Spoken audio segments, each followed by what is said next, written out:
بنورنا الدنيا وننشر في الفضاء أملا ونعلي عزم همتنا فمن طلب العلا محمد زید دائس پر تشریف لائیں اور صرف 3 منٹ میں اپنی تقریر مکمل کریں۔ الحمد لله وكفى وسلام على عباده الذين اصطفى أما بعد فأعوذ بالله من الشيطان الرجيم بسم الله الرحمن الرحيم وما أرسلناك إلا رحمة للعالمين صدق الله العظيم کہ ہے کمال رتبہ مصطفیٰ بلغ العلا بکمالہ،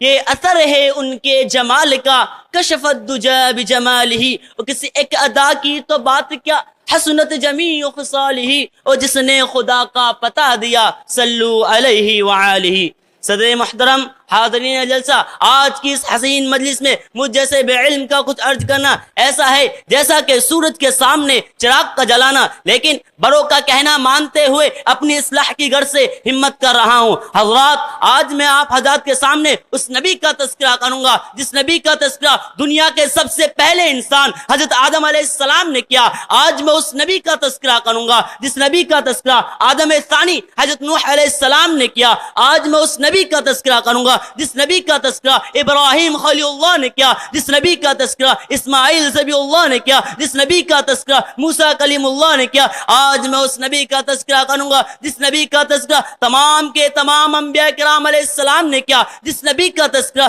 تمام کے تمام فرشتوں نے کیا، جس نبی کا تذکرہ بحیرہ راہب نے کیا، جس نبی کا تذکرہ نستورہ راہب نے کیا، جس نبی کا تذکرہ خود رب العالمین نے کیا، وَرَفَعْنَا لَكَ ذِكْرَكَ۔ ہاں آج میں اس نبی کا تذکرہ کروں گا جس نبی کے صدقے میں صدیق کو صداقت ملی، جس نبی کے صدقے میں عمر کو عدالت ملی، جس نبی کے صدقے میں عثمان کو سخاوت ملی، جس نبی کے صدقے میں علی کو شجاعت ملی۔ حضرات، آپ کو معلوم ہوگا کہ انبیاء کا وہ مقدس سلسلہ، وہی مقدس سلسلہ حضرت عیسیٰ علیہ السلام کے بعد کافی عرصے تک بند رہا، پھر اچانک رحمت خدا بندی جوش میں آئی اور اس بگڑی ہوئی انسانیت کی رشد و ہدایت کے لیے عرب کی تبتی ہوئی زمین پر اس امی نبی امی کا